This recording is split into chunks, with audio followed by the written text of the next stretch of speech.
The care issue, the care economy, is no longer a peripheral issue. It is central to how our economies function and how our societies sustain themselves.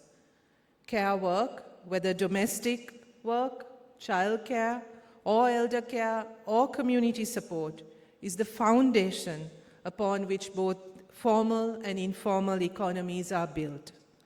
This, I think, is the fundamental fact that we really need to recognize here when we talk about care work, that this is not simply about providing child care services or elder care services or a strong social protection framework, important as it is. If we really think about a care economy and what that means, it also means recognizing how the care economy or how care work, especially unpaid care work, sustains the economy. It is the invisibility and the undervaluing of care work that I think distorts many of our discussions. So when we talk about the low participation of women in the labor force, we imagine simply that this is unproductive and therefore we need to bring women into the labor force. No, it is important that women have the choice whether to work in the labor force or not. But we also have to recognize that the unpaid work that they do in sustaining families, in sustaining communities, eventually sustains our economy. That is one of the most important factors in the economy which does not get recognized, does not get valued, and distorts women's contribution to the economy. So I really think we need to move beyond those binaries or those categories where productive work is defined only in terms of paid work, and really recognize unpaid care work as also productive. I'm sure I'm really upsetting a lot of the economists in the room here, but I really think we need to rethink some of these categories and rethink the way in which we recognize and value unpaid care work. And I'm really pleased to see our Minister of Labour and our Deputy Minister of Labour here, and our Deputy Minister, as you all know, Dr. Anil Jayantha wears two hats. He's also the Deputy Minister of Finance. And I'm really pleased to see you both here, because I think we really need to look at how we value care work and really bring that into our discussions on our budget, on our fiscal policy, on our financial policy. And I really look to the ILO and the World Bank for support, for the technical support in measuring unpaid care work and how we can make that part of our discussions about the economy. So globally, unpaid care responsibilities continues to be one of the most significant barriers to women's labor force participation. We know this. This has been underscored many times. Recent studies in Sri Lanka have also indicated this. Mr. Asela Disanayaka talked about the fact that Sri Lanka is uniquely placed to address this issue. We have achieved, well, let's rethink that. We say we have achieved gender parity when it comes to education, but if you look at recent statistics, Mr. Disanayaka, boys are falling behind. This is also something that is of concern to us. Recent A-level results made public, and if you look at those statistics, 10% of girls have performed better at the A-levels than boys. In all fields, in all streams, this includes IT and the technology field, which surprised all of us. So I think we need to look at what is happening to the boys as well when we are talking about gender parity. And this is the anomaly in our society, where our girls are performing so well in education, yet where we have high rates of domestic violence, high levels of alcoholism, high levels of women dropping out of the labor force because of care work and care responsibilities. So I think in many ways, Sri Lanka is a unique, provides a unique context in which we can really examine and understand the complexities of what it means when we talk about a care economy and we talk about making paid and unpaid care work central to our policies on the economy.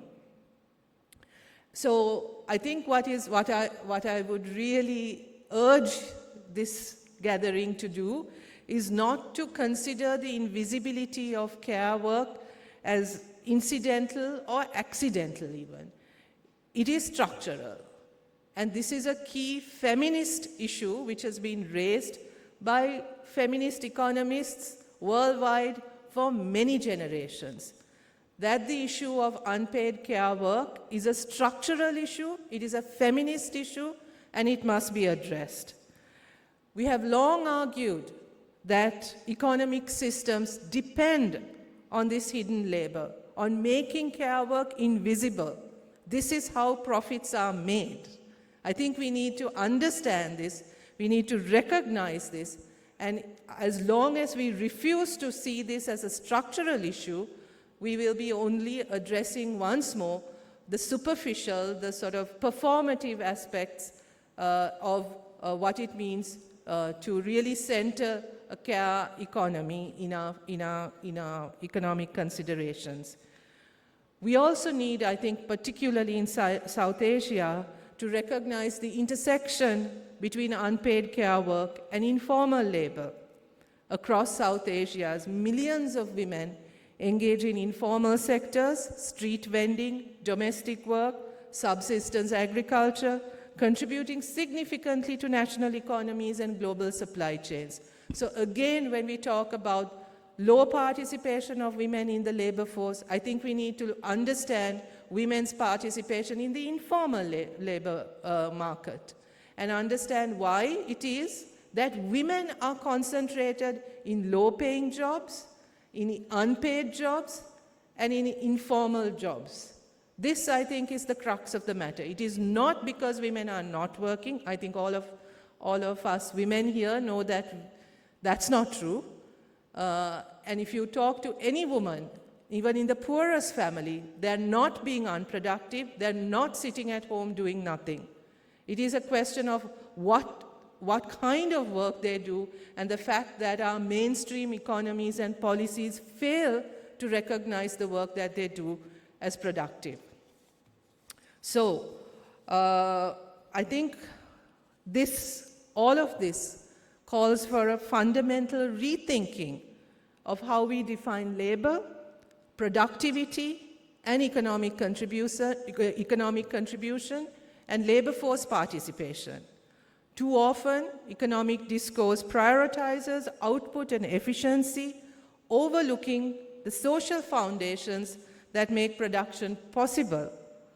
Labor force participation is not simply about productivity, it is about access to opportunity, dignity, and inclusion. So a transformative approach requires us to center the well-established framework of the 5 Rs, recognizing, reducing, redistributing, representing, and rewarding unpaid care work. This means making care work visible, investing in infrastructure and services that reduce that burden, ensuring equitable sharing of responsibilities, amplifying the voice of care workers, and guaranteeing fair compensation and protection. Importantly, care work is not only an economic issue, it is an intergenerational one. It shapes human capital through its impact on education, health, and well-being.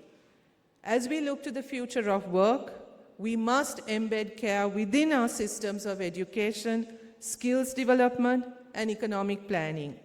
No form of work, whether paid or unpaid, formal or informal, should remain invisible, undervalued, or underprotected.